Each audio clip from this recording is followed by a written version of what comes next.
Hai semuanya, hidup ini penuh dengan berbagai ajakan. Dari ajakan teman untuk nongkrong, ajakan bos untuk lembur di akhir pekan, tawaran proyek tambahan yang padahal sudah sibuk, sampai ajakan saudara untuk kumpul keluarga yang kadang bikin repot. Seringkali, kita merasa tidak enak hati untuk menolak. Takut dianggap tidak setia kawan, tidak profesional, atau bahkan tidak peduli.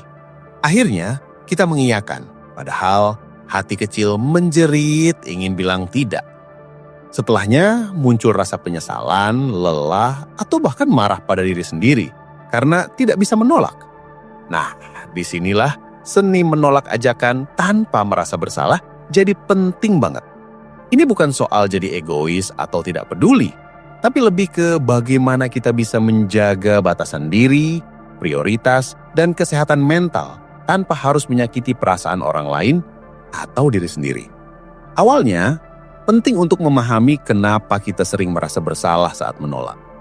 Ada banyak faktor yang mempengaruhi. Salah satunya adalah keinginan untuk selalu menyenangkan orang lain. Kita sering dididik untuk jadi pribadi yang baik, penolong, dan selalu siap sedia. Menolak berarti melanggar aturan tak tertulis ini, dan itu memicu rasa bersalah. Ada juga ketakutan akan penilaian. Kita khawatir orang lain akan berpikir negatif tentang kita, menganggap kita pemalas, tidak suportif, atau bahkan sombong. Tekanan sosial juga berperan besar. Di beberapa lingkaran pertemanan atau lingkungan kerja, menolak ajakan bisa dianggap sebagai tindakan antisosial. Belum lagi ada rasa takut kehilangan kesempatan, misalnya kesempatan networking atau keseruan yang mungkin terlewat. Semua ketakutan dan kekhawatiran ini bercampur aduk, membuat kita terjebak dalam lingkaran persetujuan yang sebenarnya merugikan diri sendiri. Padahal, menolak itu adalah hak.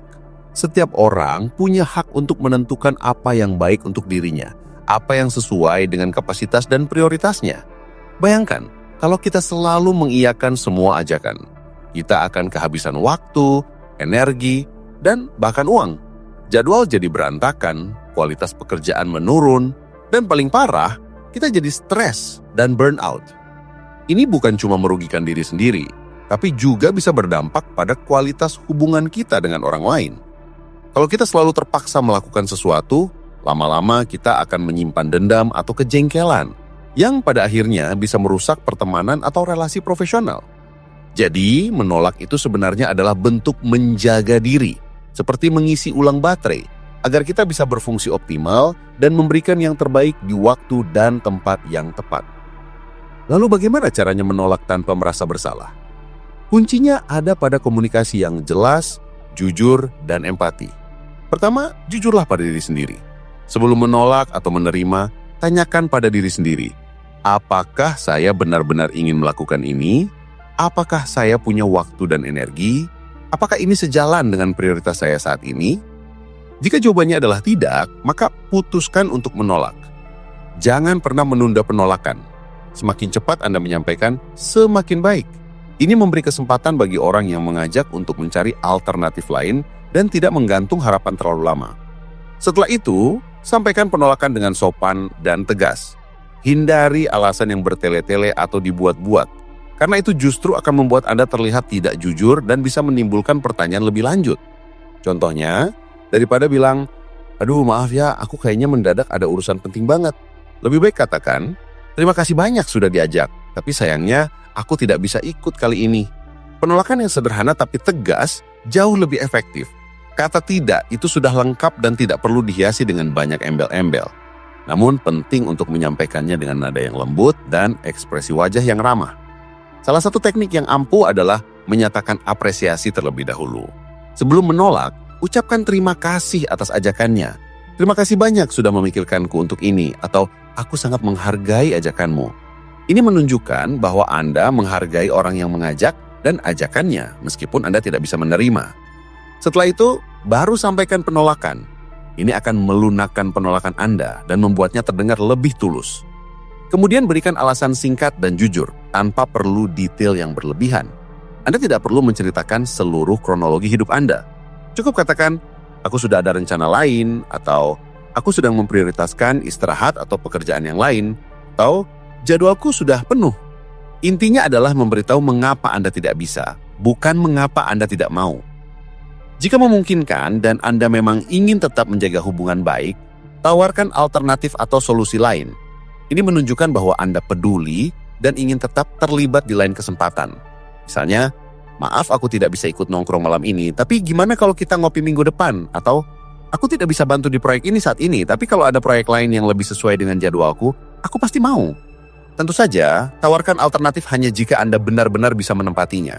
Jangan memberikan janji palsu hanya untuk menghindari rasa tidak enak. Atau jika Anda tidak bisa membantu secara langsung, mungkin Anda bisa merekomendasikan orang lain yang bisa. Aku tidak bisa membantu, tapi mungkin si A bisa. Coba deh kamu tanya dia. Penting juga untuk fokus pada diri sendiri, bukan pada orang lain. Saat menolak, gunakan pernyataan aku, I statement. Contohnya, aku tidak bisa ikut, bukan kamu terlalu mendadak ngajaknya. Ini menghindari kesan menyalahkan dan membuat Anda bertanggung jawab atas keputusan Anda sendiri. Ini juga membantu Anda untuk tidak masuk ke dalam jebakan penjelasan yang terlalu rumit. Ingatlah bahwa Anda berhak atas waktu dan energi Anda. Menjaga batasan diri adalah bentuk self-care yang krusial. Kadang-kadang kita akan bertemu dengan orang yang gigih membujuk. Dalam situasi ini tetaplah pada pendirian Anda. Ulangi penolakan Anda dengan cara yang sama-sama sopan dan tegas. Aku menghargai ketekunanmu, tapi keputusanku sudah bulat, atau aku benar-benar tidak bisa kali ini. Anda tidak perlu merasa bersalah atau wajib untuk menjelaskan lebih lanjut. Semakin Anda berusaha menjelaskan, semakin besar kemungkinan Anda terperangkap dalam perdebatan.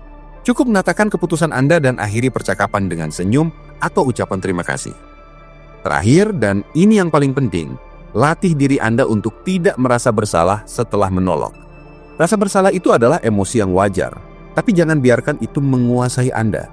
Ingatlah bahwa Anda telah mengambil keputusan yang tepat untuk diri Anda. Menolak bukan berarti Anda jahat, egois, atau tidak peduli. Itu berarti Anda tahu batasan Anda menghargai waktu dan energi Anda, dan Anda memprioritaskan kesejahteraan diri.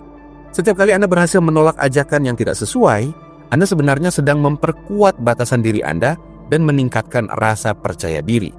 Lakukan afirmasi positif pada diri sendiri seperti, aku berhak menolak, atau keputusanku baik untuk diriku. Semakin sering Anda melatihnya, semakin mudah menolak tanpa beban. Pada akhirnya, seni menolak ajakan tanpa merasa bersalah adalah sebuah keterampilan hidup yang sangat berharga. Ini bukan tentang bagaimana cara menghindari tanggung jawab, melainkan bagaimana cara bertanggung jawab pada diri sendiri terlebih dahulu.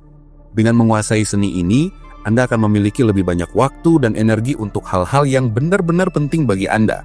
Anda akan merasa lebih bahagia dan tidak mudah stres, dan ironisnya, hubungan Anda dengan orang lain pun akan menjadi lebih sehat karena didasari oleh rasa hormat terhadap batasan masing-masing.